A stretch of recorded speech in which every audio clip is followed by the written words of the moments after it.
Bien, bienvenidos a esta misa especial de dedicación del año. Estamos en el tiempo litúrgico, primer domingo después de la Epifanía. Y esta homilía la hacemos en el nombre del Padre, del Hijo y del Espíritu Santo. Amén. Pueden estar sentados.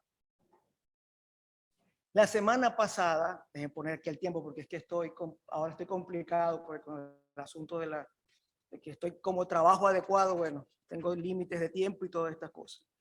La semana pasada estuvimos hablando un poco en la introducción acerca de lo que es la incomprensibilidad de Dios. Y eso para mí es un tema que es fundamental que todos conozcamos, que todos manejemos. ¿Por qué? Porque a veces tendemos a imaginar a Dios como uno de nosotros.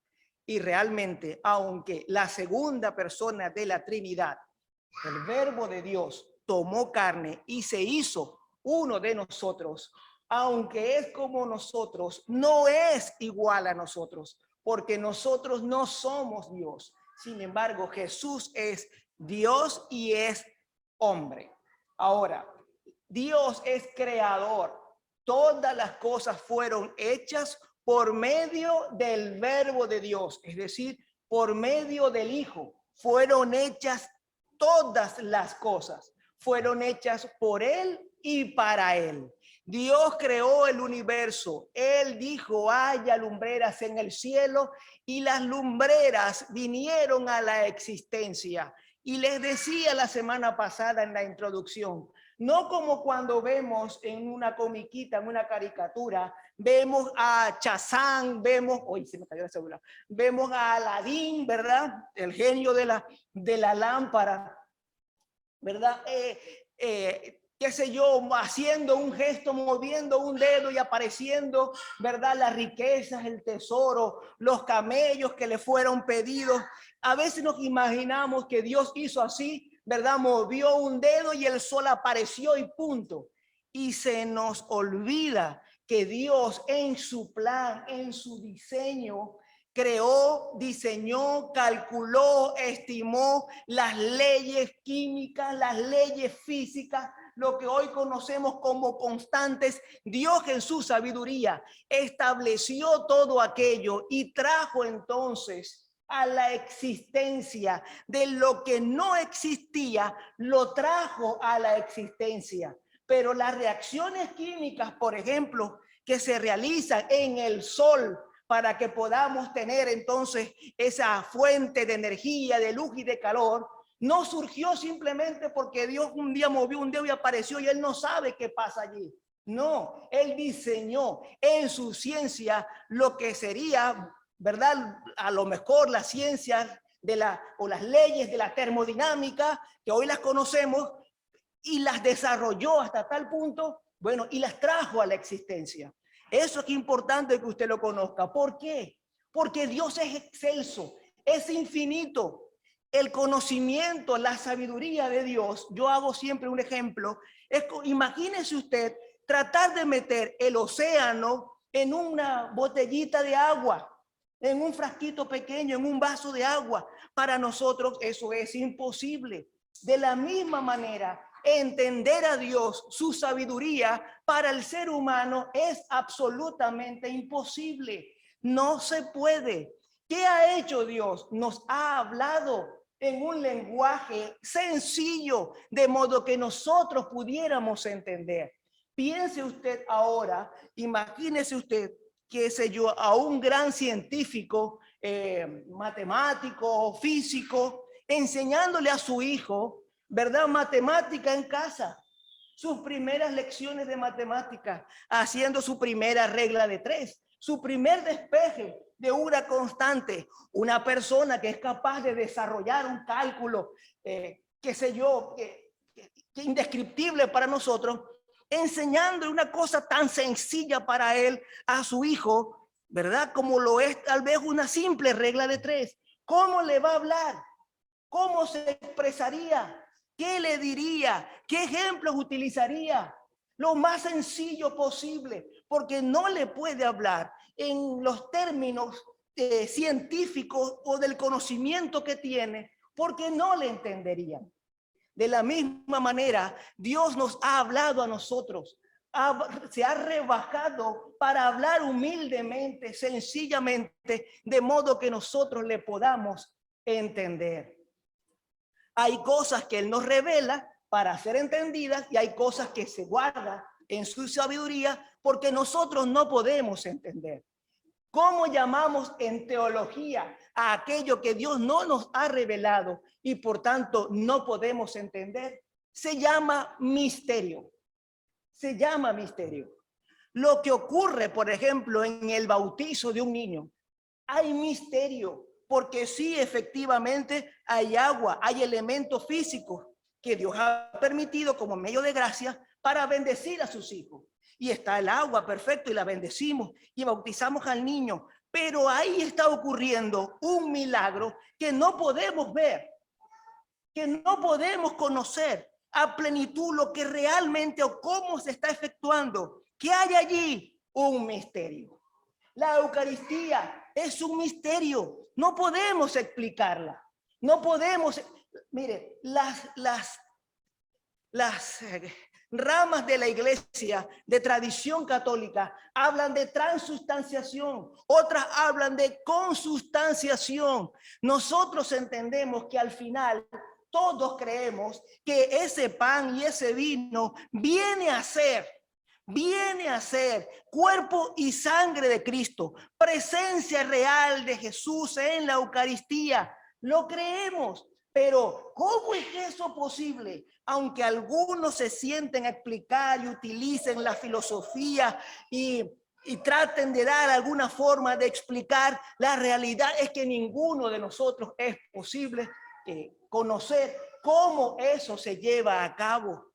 No podemos hacerlo. ¿Y qué nos queda? Aceptar la verdad de Dios que se nos es presentada, creerla y vivirla humildemente, sin intentar ir a explicar. ¿Por qué? Porque los grandes errores doctrinales vienen cuando el hombre trata de explicar los misterios de Dios.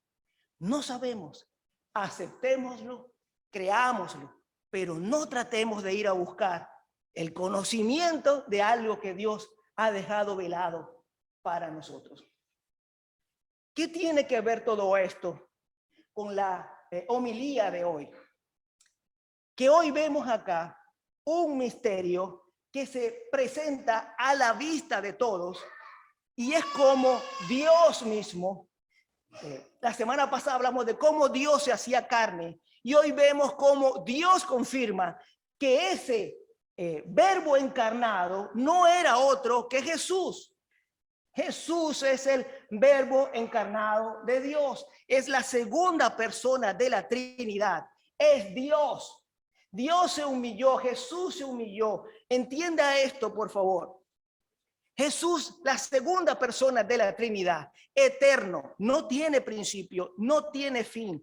Para nosotros la eternidad es costoso manejarla, porque como somos gente, como somos hombres pues creados, criaturas creadas, que tenemos un principio y sabemos que tenemos un fin, la eternidad pues se nos complica. Yo siempre recuerdo cuando mis primeras preguntas a mi mamá en relación a ¿cómo es eso de que Dios existe desde el principio? Mi mamá me decía que Dios es eterno. Yo le decía, sí, pero más atrás en el tiempo. Me decía mi mamá, me decía, Dios es eterno, pero más atrás, más atrás. Yo me acuerdo completo cuando yo estaba en la cama y le preguntaba a mi mamá, yo diciendo, pero para atrás, mami, para atrás, más para atrás, más para atrás. ¿Cómo es eso? Es eterno, no tiene principio. No. Pero más atrás, mami, más atrás, no hay. No importa lo atrás que vayas, Dios no tiene principio, me decía mi mamá. Para nosotros nos cuesta entender. Por cierto, mi mamá está sentada ahí. Nos cuesta entender, ¿verdad? Todas estas cosas. Ahora bien, Jesús se presenta. El pueblo de Israel tenía 400 años que no escuchaba una palabra de Dios. Leemos la Biblia y a nosotros nos parece, cuando leemos la Biblia, de que Dios hablaba todo el tiempo. de que todo el tiempo andaba un profeta por aquí, por allá hablando, porque Dios dice y la palabra y recibe esta palabra de Dios y el Señor te manda a decir, y no era así. Claro, hay un compendio, ¿verdad?, del tiempo y cuando leemos rápido pareciera que fuera así. Pero, por ejemplo, desde la última palabra en Malaquías que Dios había hablado a través del profeta hasta Juan el Bautista, habían pasado 400 años. Y lo último que Dios había dejado dicho a su pueblo era que levantaría un profeta, que vendría el Mesías. Y el pueblo de Israel estaba esperando la llegada de ese Mesías. Cuando se presenta Juan como un profeta, después de 400 años la gente se pensaba, ¿será este del que hablaba el profeta Malaquías? ¿Será este el que viene a liberar al pueblo? ¿Será este el que viene a redimir a Israel, a quitar el yugo de encima, a devolverle la vista a los ciegos? Y Juan dijo, no, no soy yo. No soy yo. Yo no soy digno. Otro, yo bautizo en agua, pero otro que viene tras de mí los va a bautizar en Espíritu Santo y fuego. Yo de ese no soy digno siquiera de desatarle el calzado de sus pies.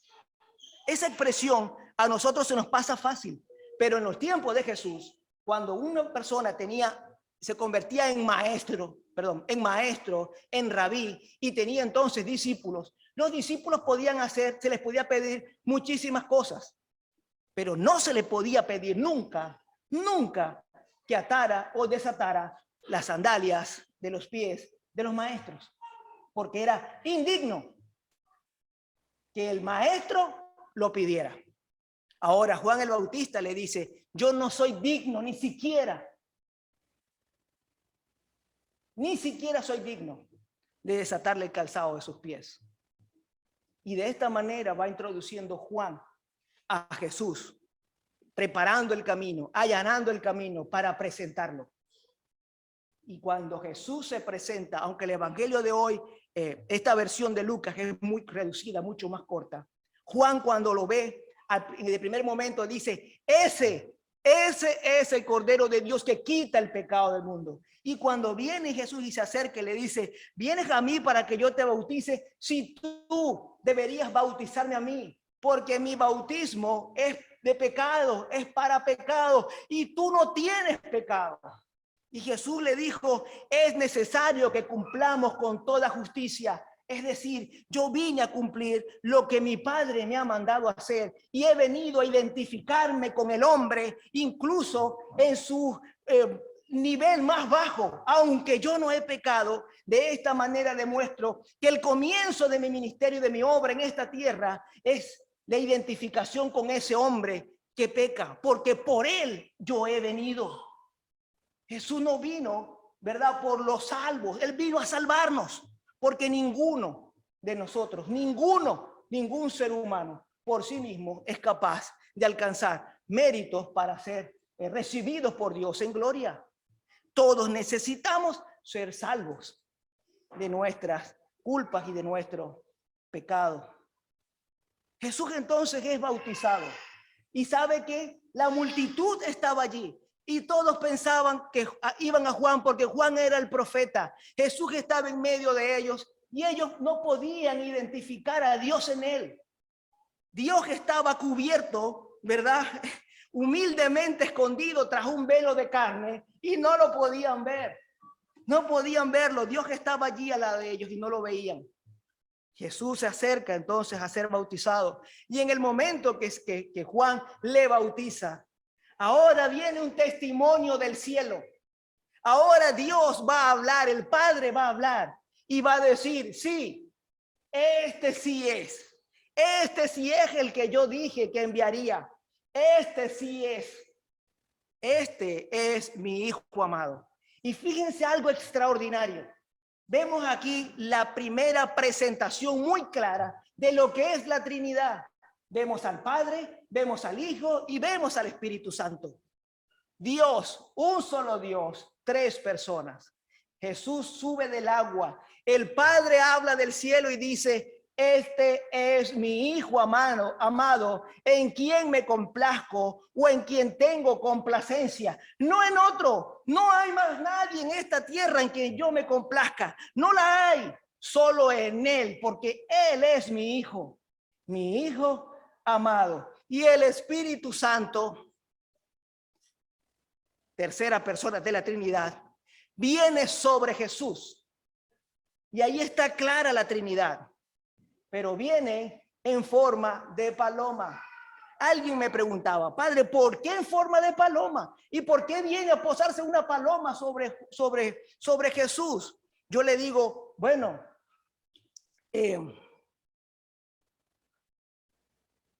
un padre de la iglesia, que no sé por qué se me va ahora el nombre, expresó lo siguiente: para que los que estaban allí no se confundieran y pensaran que la voz del cielo hablaba de Juan, porque todos los que estaban allí era porque Juan estaba bautizando, porque era un profeta de Dios, y oyen una voz del cielo que dice, este es mi hijo amado, en quien era lógico pensar que se estaba refiriendo a Juan, no al extraño ese que estaba parado al lado de él, que estaba siendo bautizado como cualquier otro. Y la paloma desciende y se posa sobre Jesús y no sobre Juan, para dar testimonio público a todos los que estaban allí de que la voz del cielo venía para certificar que ese era el Hijo de Dios, el Mesías prometido, el Salvador del mundo, que Dios había cumplido su palabra y había venido en la segunda persona de la Trinidad a habitar en medio de los hombres, para rescatarlos, para buscar la oveja perdida, para devolverle vista al ciego, para dar oído al sordo, para salvar a todos los pecadores, es decir, a nosotros. Cuando nosotros vemos esto y entendemos esto, comenzamos a preguntar, pero ¿por qué entonces? ¿Qué pasó? ¿Por qué no todo el mundo le siguió? ¿Por qué si Dios habla del cielo? ¿Por qué si ven la paloma descender? ¿Por qué todas estas señales y signos y la gente no le sigue? Y yo digo, no nos extrañemos. Si han pasado 2000 años y todavía hay quien no lo sigue. ¿De qué nos extrañamos? Si han pasado 2000 años y la gente sigue viviendo según sus criterios para ellos mismos y se olvidan de que hay un Señor que vino, que se sacrificó, que murió por ellos y no sienten ningún tipo de agradecimiento porque tienen su vida y su corazón puesto en otra cosa. ¿De qué nos extrañamos entonces?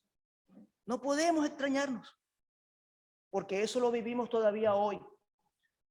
La necesidad de Dios antes es la misma necesidad de Dios hoy. Y hasta que Él no venga en gloria, seguirá habiendo necesidad en esta tierra de que se predique la palabra de Dios y de que la gente abra su corazón, entienda quién es Dios y entonces ve lo que Dios ha hecho por él y venga a Él agradecido por lo que Dios en la persona de Jesús hizo por cada uno de nosotros.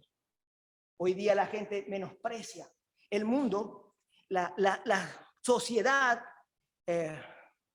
trata de quitar, y lo dije el domingo pasado, quitar de Jesús su deidad. ¿Qué hacen? Bueno, por ejemplo, grandes líderes religiosos van, por ejemplo, a algunas reuniones de la ONU o con una reunión importante, pues con muchos países de la Comunión Europea, por ejemplo, y son líderes católicos, son líderes cristianos, y hablan y hablan y hablan y no mencionan a Jesús por ninguna parte. ¿Por qué? Porque el musulmán se ofende. Y necesitamos ser políticamente correctos, que no se vayan a sentir ofendidos, porque si yo les digo que Jesús es Dios, entonces la reunión, ¿verdad?, no va a llevar a nada.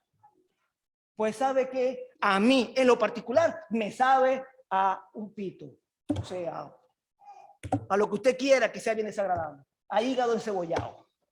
Por lo menos a mí no me gusta. Me sabe a eso.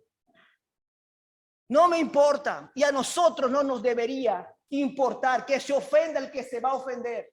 Entonces después dicen, no, es que las religiones todas llevan al mismo lugar. Falso, de toda falsedad. Eso es una falacia. No, Jesús es el camino. Él es la verdad y Él es la vida. Todo lo demás es mentira. Ah, pero ellos se portan bien. Que se porten bien todo lo que quieran. Porque Dios no nos llamó a nosotros a ser buena gente. Nos llamó a ser santos. Y el santo solamente es posible cuando Dios lo aparta.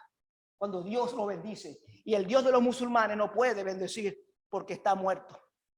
Porque no existe. No que es el mismo Yahvé. No, no es el mismo. Porque Yahvé es trino. ¿O no? ¿O usted no cree en un Dios trino? Si usted no cree que Dios es Padre, Hijo y Espíritu Santo, está en problemas. El musulmán cree en el Padre, pero no en el Hijo. Porque el Hijo era un hombre. No, ese no es mi Dios. Mi Dios es trino. El Dios de los cristianos es trino. El Dios de los católicos es trino. Trino. Oremos. Reunámonos con cualquiera de las religiones. Con los testigos de Jehová. Juntemos las manos y oremos. ¿A quién le va a orar él? ¿A quién? No le va a orar al Padre. ¿Y al Hijo? No, el Hijo no existe. Ah, no existe. ¿Cómo voy a orar yo contigo? Si yo hago, la palabra de Dios me dice, toda oración sea al Padre en el nombre del Hijo. Yo toda mi oración arranco así. Padre, en el nombre de Jesús, tu Hijo amado, que es Dios. Entonces el testigo va y dice, no, ¿cómo voy a orar yo? Ah, no. Entonces, para que no se ofenda, vamos nada más que orarle al Padre, que es lo mismo. No, no es lo mismo. Y perdone porque soy radical, pero es que en el mundo, la iglesia necesita de hombres y mujeres radicales. Dios, si quitamos a Jesús, le quitamos su deidad, nos queda un hombre cualquiera. Y entonces alguien puede decir, bueno, vamos a reunirnos, ¿verdad? A crear una religión común donde tomemos lo mejor de Buda, lo mejor de Mahoma y lo mejor de Jesús, porque más o menos dicen lo mismo. Parece que me hablan por las patillas cuando yo escucho eso. De verdad, hermanos, parece que me hablan por las patillas. No saben ustedes lo que siento. Como cuando escucho a alguien decir, no porque Chucho, no porque Chuchín. No conocen nada. Falta de respeto, ese creó todas las cosas que existen. Los ángeles dicen santo, santo, santo. Los seres celestiales se quitan las coronas delante de él y dicen santo, santo, santo. Y tú le vienes a decir, Chuchín, tú no sabes nada. ¿Cuánto tienes que aprender? No dejemos, hermanos, que le roben, que le quiten a Jesús, que lo degraden a ser un hombre cualquiera. Él es el Hijo de Dios, la segunda persona de la Trinidad, que se humilló, que se despojó de toda su gloria y vino a tomar humanidad de la Virgen María para ser un hombre y como hombre pagar el precio que era necesario pagar para nuestra salvación. Hasta aquí la homilía de este día. Permítame orar.